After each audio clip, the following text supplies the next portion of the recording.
नमस्कार दोस्तों, मैं हूं मोतीलाल आलमचंद्र। यहाँ पर आपको ये शिलालेख दिखाई दे रहा है। ये बहुत महत्वपूर्ण शिलालेख है दोस्तों, बहुत महत्वपूर्ण है।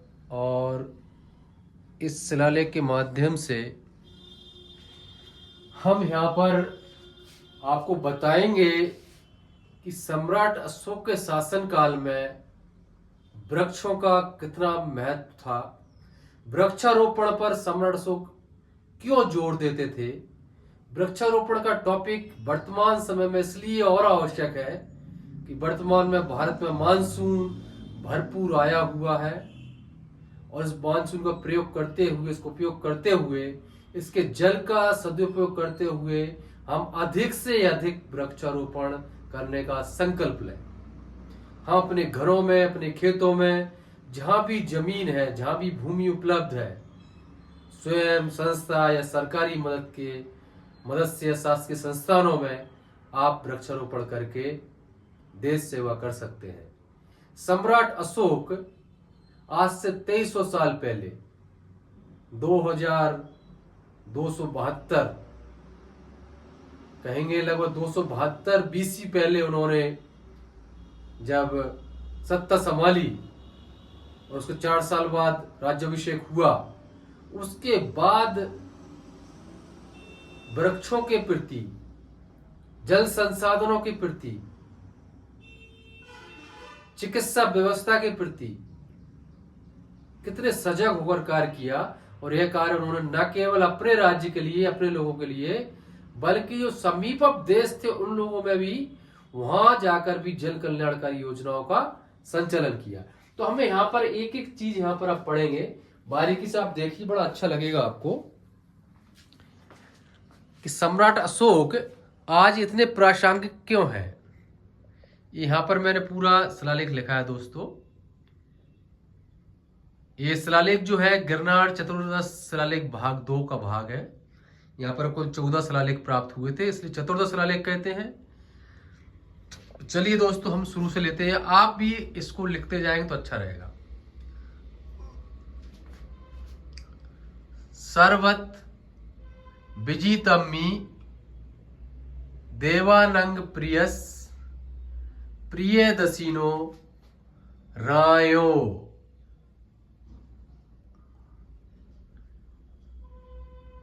एवमपि प्राचन्तेषु यथा चोड़ा पाड़ा सतीयपुतो केतलपुतो आ तम पणी, इधर लिखा है पर्णी, अंत्यो को योन राजा ए वा पी तस अंत्योकस सामीपंग। नीचे आप आएंगे, राजानो सर्वत्र देवानंग प्रियस प्रियदसिनो रायो द्विचिकित्सा कथा। द्विचिकित्सा कौन सी? मनुष्य चिकित्सा च पशु चिकित्सा च ओषधानि च यानी मनुष्योपगानि च पशुपगानि च यत् यत् नास्ति सर्वत्र हारापितानि च रोपापितानि च मूलानि च यत् तत्र नास्ति सर्वत्र हारापितानि च रोपापितानि च पंथेषु कूपा च खानापिता वृक्षा च रोपापिता परिभोगाय पशु मनुषानंग। इस तरह से मैंने यहाँ पर थोड़ा जूम करते हुए ये आपको पढ़ाया। आप देखिए दोस्तों, एक एक अक्षर देख के आप बड़ा क्लियर होगा। सर्वत विजितम्मि, सर्वत विजितम्मि, सर्वत विजितम्मि का अर्थ है सर्वत, सर्व, ऑल, विजितम्मी विजित क्षेत्र, जो सर्व विजित क्षेत्र है देवानंद प्रियस प्रियदर्शी का, राजा देवानंद प्रियदर्शी का जो सर्वत्र विजित क्षेत्र है, अर्थात जो सम्राट देवानंद प्रिय का पूरा शासित क्षेत्र है। एवं अपि प्रचंतेषु यथा चोड़ा पाड़ा सतीपुतो केतलपुतो आ तम्मे पड़ी अंत्य को यौन राजा एवं पी तस् अंत्योगत समीपप, जो खुद का जीता हुआ क्षेत्र है उसके अलावा क्या कह रहे हैं, चोड़ा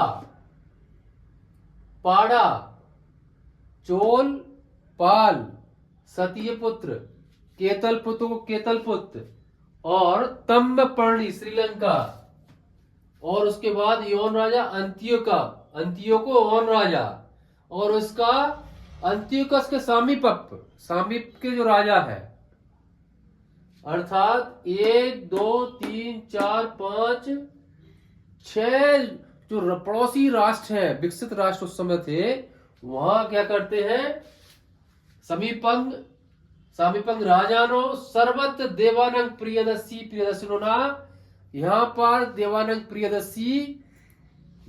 प्रियदर्शी ने दुई चिकित्सा कथा, 2 प्रकार की चिकित्सा उपलब्ध करवाई। कथा कौन सी 2 प्रकार की, मनुष्य चिकित्सा चा और पशु चिकित्सा, 2 तरह की चिकित्सा, मनुष्य चिकित्सा और पशु चिकित्सा यहां पर उपलब्ध करवा रहे हैं। च औषधानी च यानी मनुष्यपगानी च पशुपगानी च यत नास्ति सर्वत्र हारापतानी च रूपापतानी च, और चिकित्सा के लिए प्रयोग में होने वाली विभिन्न प्रकार की जो औषधियां हैं, ऐसी औषधियां जो मनुष्य की उपयोगी हेतु है और पशु के उपयोग लिए है, यत नास्ति सर्वत्र, जहां उपलब्ध है हर जगह, हारा पतानी रूपा पतानी, वहां पर हर जगह उनको लगवाई गई, रोपाई गई, और उनको जहां नहीं थी वहां से लाकर रोपी गई।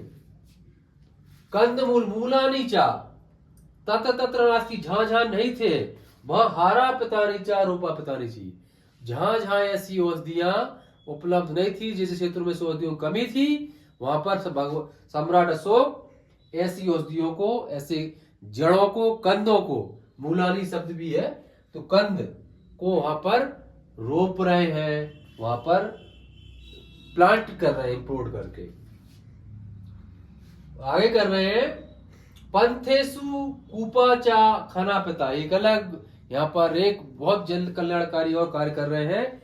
एक कार्य हमेशा मनुष्य अकेले के लिए नहीं है, ये सर्व जगत के लिए, सब सत्ता मतलब प्राणी जगत जो है, इसमें मनुष्य भी है और प्राणी भी है। तो यहाँ पर भी चिकित्सा भी दोनों के लिए करवाई, पशु चिकित्सा प्लस मनुष्य चिकित्सा।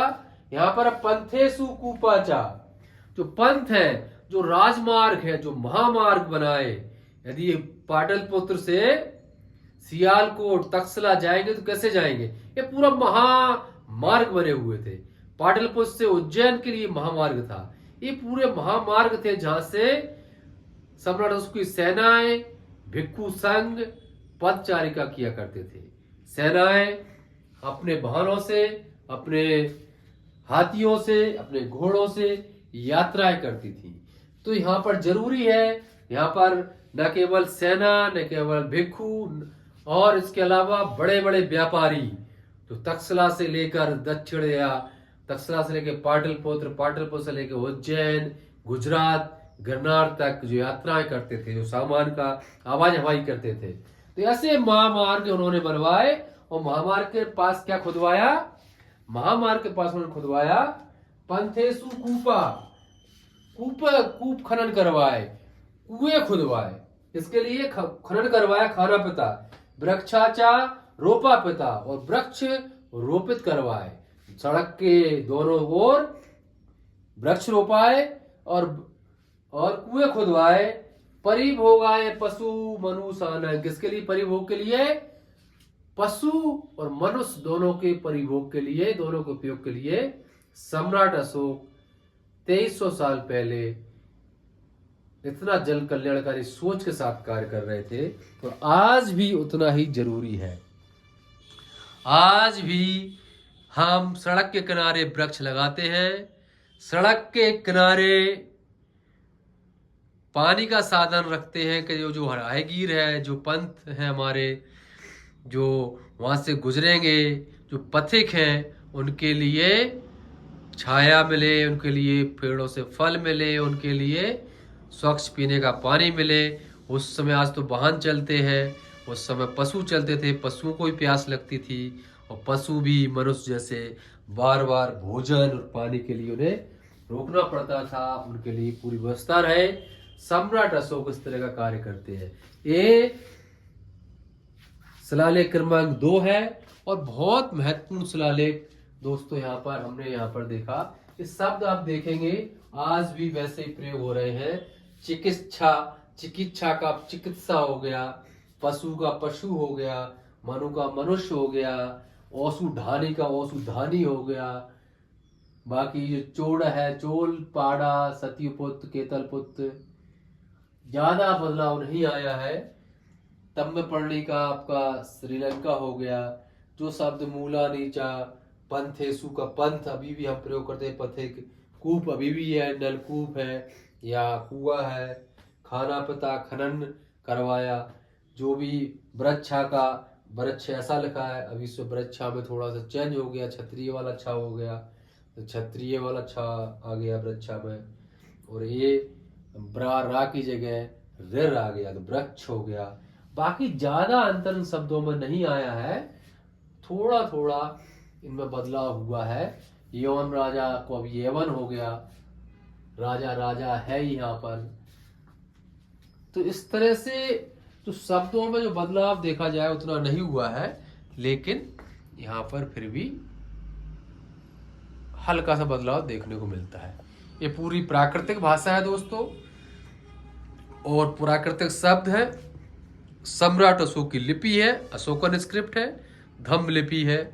इसी तरह आप धम्म लिपि सीखते रहिए दोस्तों। यदि आप धम्म लिपि सीखेंगे, आप अपने पुरखों को दोबारा, पुरखों का जो गौरव था, पुरखों ने जो गौरव हासिल किया था देश को आगे बढ़ाने के लिए, आप पुनः उस गौरव को स्थापित कर पाएंगे।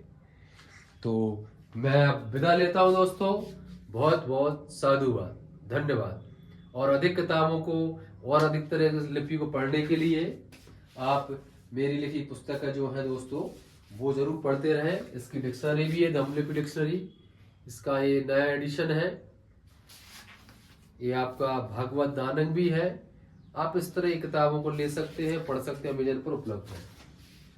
और आप पढ़ेंगे, अपने पुरखों की लिपि को पढ़िए, अपने पुरखों को साहित्य को पढ़िए, अपने पुरखों को मूल को समझिए, वृक्ष जरूर लगाइए। साधुवाद।